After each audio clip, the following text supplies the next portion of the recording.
Hey everyone, this is the LEGO City Mining Expert site, a proper play set that even in just preparing to do this review got me wishing I was a kid again, because there's a lot of fun stuff to play with here for a long time. So let's start out with a look at this big old thing. It's a rock grinding machine that is surprisingly well finished on the outside. Feels like they were trying to make this thing look nice and not just play well.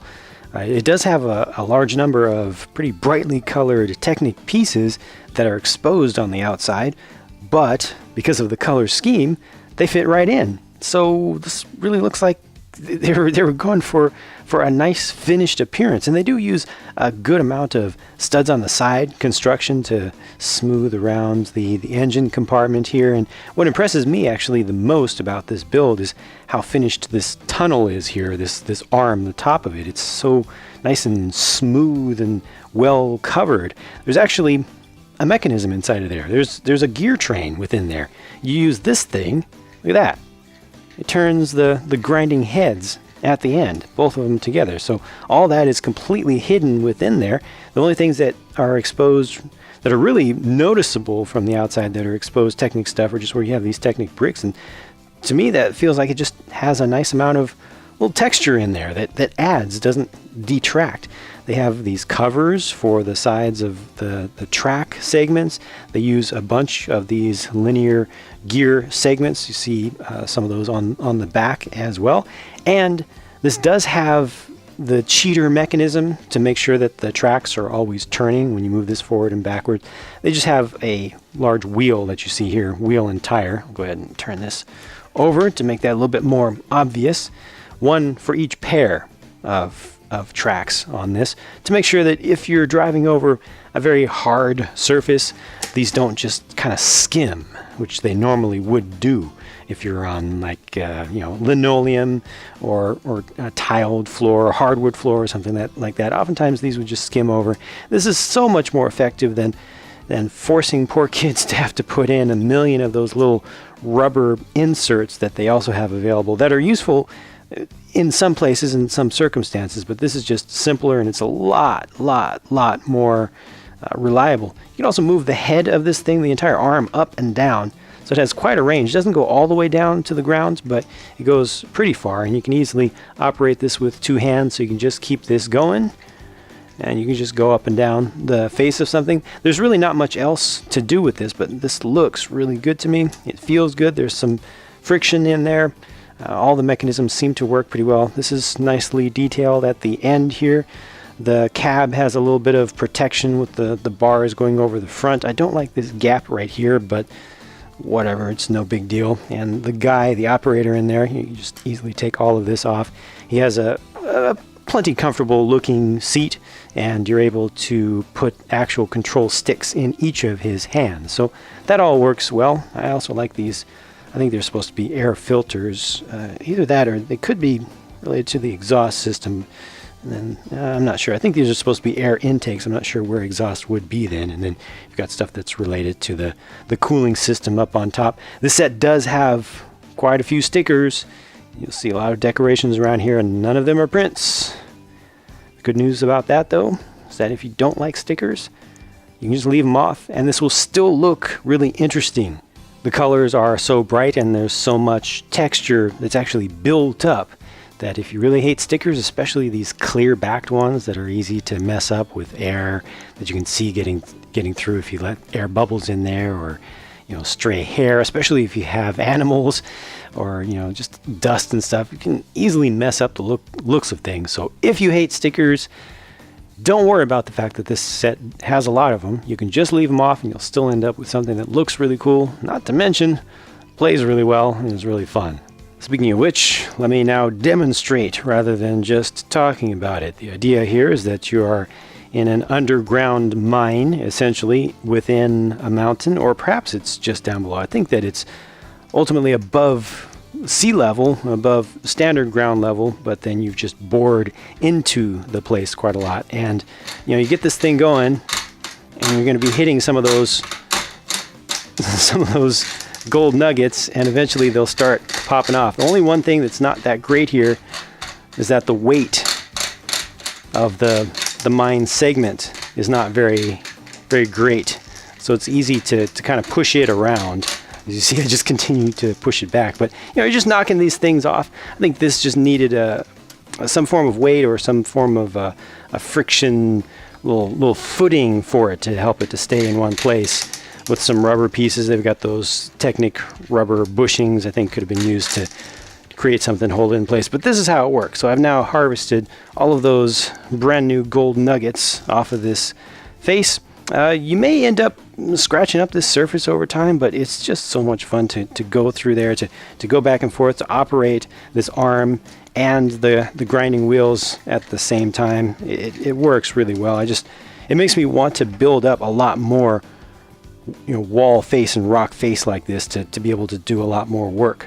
So now let's talk about the rest of this actual mine structure that you build up, which is a little bit larger and definitely more complete, I think, than the last mine site that they did some years ago. This one does use the new roller coaster pieces, and you've got a handful of lengths of track, including some straights and a little bit of turn, and you've got these nice carts that just roll back and forth so smoothly. It's so smooth. It's great, and they've just attached just a little tipper bed onto each one so that you can offload some stuff. I'll show you how that really works with the other parts of the set in just a second. But this is a nicely completed corner terrain element here. The whole assembly doesn't look too unfinished. I mean, obviously you cut into it back here to be able to see in it and to be able to play in it, but I think it looks pretty nice. That's obviously a sticker there. It's a good use of these kind of paw or claw pieces that they kind of look like they are rock elements, and that is a glow-in-the-dark spider, the newer style of spider. Let me get a UV flashlight actually just to show you. Yeah, there we go.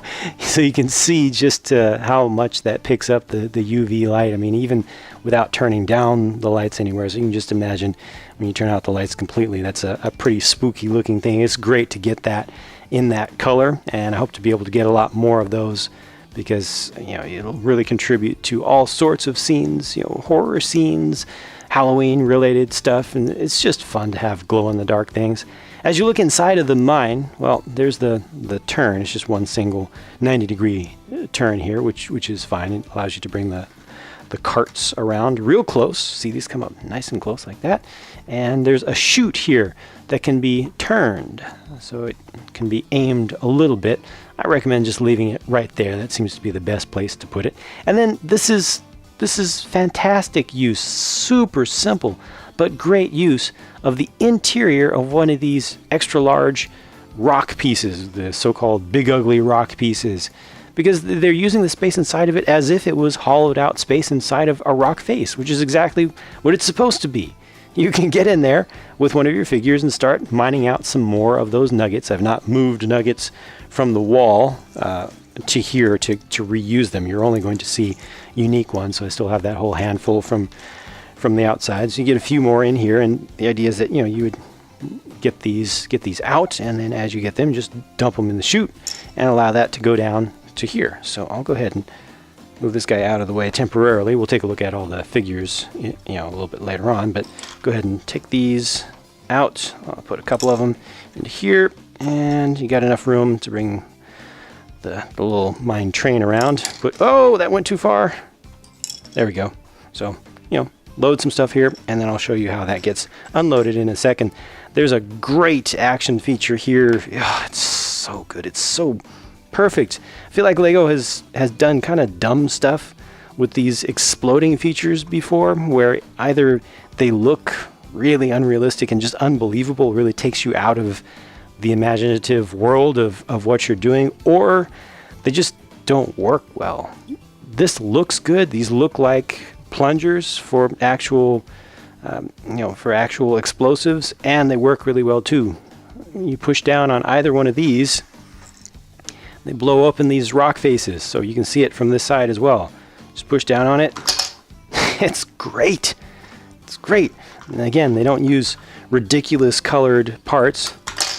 Just knock that out. Unfortunately, there's only one more spare nugget, but I mean, you do want to get every last bit of gold if you're going through, you know, a certain amount of terrain that's been allocated to you. So you get that one last nugget there, and of course, if you want to, you could allocate some of the ones that were on the wall into here. I recommend putting, you know, just a few in there in total. But the mechanism, yes, and it's really easy to reset too.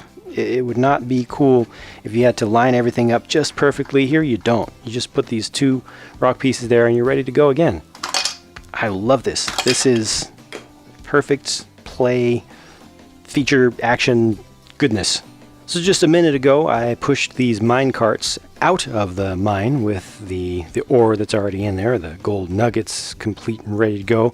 And now you just roll this small dump truck up to the side, and the idea is that you would offload here just by dumping this out. Unfortunately, the rim of the dump bed here is just a little bit high. I feel like this is a low profile, relatively low to the ground truck, you know, tipper truck or dump truck, but it needs to be just a little bit lower still. Either that or these carts need to be elevated up just a little bit more so they more consistently will actually dump out what's inside of there. But this is how these are intended to work. There we go. So with a little bit of, you know, just turning it a little bit more quickly, this stuff is good to go and ready to be hauled out.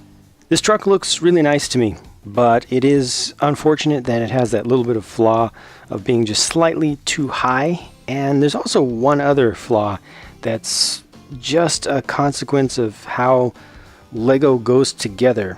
Things that are long and flat with plates don't tend to stay straight, they tend to warp when you connect them together, and that's exactly what happens here, and there aren't enough pieces to work against that warp. You notice that the rear tires aren't moving, or they rarely move because they're just a little bit off the ground because the entire chassis is just warped up ever so slightly towards the rear.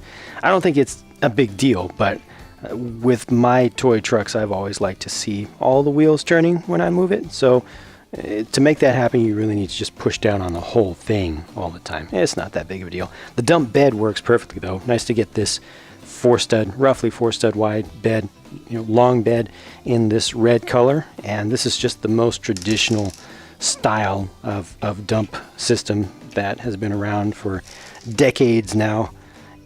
They're more recent pieces than was used back in the 80s, and I think even the 70s used the same previous generation parts, but it just works perfectly. I really like the shaping of the cab. It's kind of unique amongst Lego stuff. Looks really good to me. Again, you can easily leave off the stickers. And as for the driving compartment there, this guy is down nice and low, and he just has a steering wheel, which I feel is plenty. Set also comes with this small skid steer loader with a cab cover roll cage that's angled too far forward.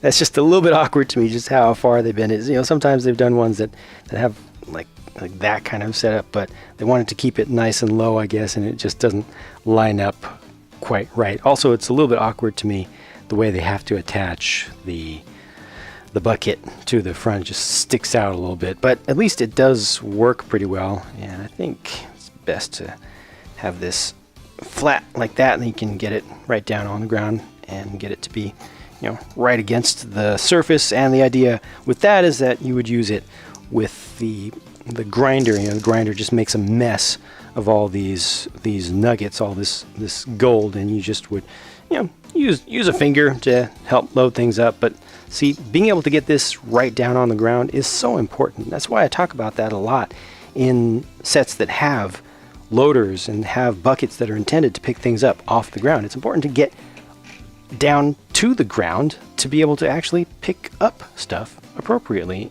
You know, it's part of what's necessary. It's part of the engineering that's required for good play. And there you go. You just dump it right in. The width of this bucket fits the length of the dump bed really well. So play-wise, it's really good. Visually, it's just a little bit off to me. What I like about this most, though, well, there are two things I like about this most. One is what it looks like from the back, because they've used this relatively new piece, well, very new piece, kind of bumper guard piece that just makes anything it's on look better to me. I also really like what they've done inside the cab with the 2 control sticks. They use the 2 modified 1x1 tile pieces with the bar sticking up on top with the minifig holes in them. They just look great to represent joysticks. Minifig isn't able to quite reach out to them, but it gets pretty close. You could turn the hands outward and it would look a little bit better still. So a lot of things about this look good. Some, especially this one thing, not so good to me in terms of how it looks, but it plays perfectly. Checking out the figures up close, here are the specialists, if you will, with, I believe, the mine boss there on the left, and in the center is, I believe, a demolition specialist, and on the right is the scientific prospector. She's got the metal detector there. Looks like she's got some test kit, 2 test tubes on the strap going around her. All of these have interesting prints, and they do have the carbon dioxide / carbon monoxide sensors to make sure that they stay safe when they're actually in the mines. And you get some accessories, including a nice little small addition to the metal detector. For this one over here, you just see the print that's on that piece to show a little bit of a readout. That's a nice modification to that very old piece, just adding a little something on it that's useful. And all of these have good prints around the backs too, I think. I think they could have gone with a different color for the hair for one of these here. Would have been nice to have just a different option there, but you do get one alternate face at least amongst these 3. And here are the other 3 figures. The faces of the 2 on the left look similar because of the facial hair, I think. And then the torsos for the 2 on the right are identical, which is perfectly fine. You're going to have some uniforms for sure. Those 2 have the mining company logo on the back, and that's basically just a slight update to a logo that they've used before. So it's nice to have that little bit of continuity. And again, I think these prints themselves are good with a nice little bit of detail in there, a little bit more than they even really need, I'd say. So yeah, I'm happy with these. Cannot complain. And if you want to see just the rest of the print on the front of that guy, has a little extra dirt on there. Just shows his expression a little bit better too. Here are the last 2 things in the set. This is another one that comes with the brand new black bear, which looks great to me. I think it's absolutely ideal for a Legoification of that animal.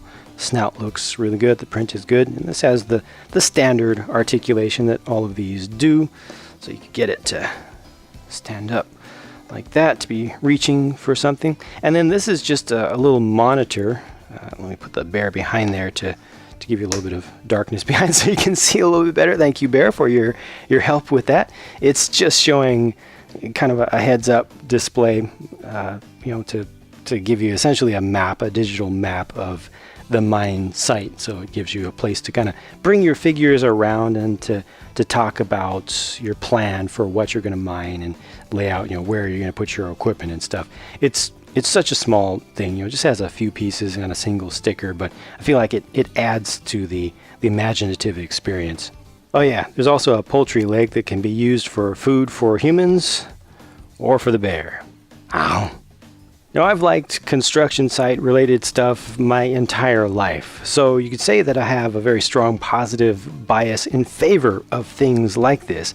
However, because I like this type of stuff, I am definitely critical of it, and I expect it to work really well. I expect it to be especially fun, and I'm not forgiving of things that don't work well, like loaders that aren't able to reach the ground, dump beds that aren't able to dump quite properly, things that aren't able to really dig into surfaces or really pick up materials and stuff. Most of the stuff in this set works well, though. A little bit of quirk with this one. I think that should have been fixed. You can easily fix it by just adding a single additional plate underneath here just to lift that up. That'll totally solve that problem. But most of this works just great. I just want more of it. I want more of this, especially, more work space to actually work against that. I'm sure that a lot of kids are going to take this out into the garden, the yard, wherever they can find some actual dirt, some actual material, and start chewing stuff up with this, because it it just asks to be used. It demands to be used as much as possible. And that's great. It's pretty sturdy too. So, I mean, yeah, if you do take it out into actual dirt, you will scratch up these wheels, but I think the whole thing will continue to work just fine for quite a long time. I don't worry about any of this falling apart. Everything here is really sturdy. The least sturdy part is just the track out here, just because it's not connected in too many places. And I think that's fine. I didn't find it to be annoying. If you move the whole thing around a lot, you'll just want to just take apart the track back here. Just take this part by itself. Everything else stays together really well. This especially is sturdy, and even these smaller pieces of equipment hold themselves together just fine. And I feel like this is a playset that can be played with for a lot of years. And to think, this is just one of the mining sets. I feel like this alone could take care of the entire theme. However, it is, a big set, which means it's an expensive set, and not everybody can afford expensive sets. So fortunately, they have made some smaller sets in this theme as well, and I'm very much looking forward to checking those out. Hopefully they will integrate with this stuff well and with each other, and they will work at least as well as the individual pieces of this. So stay tuned for more videos to come, more reviews. I'll be talking to you again as soon as I can. Thanks for watching.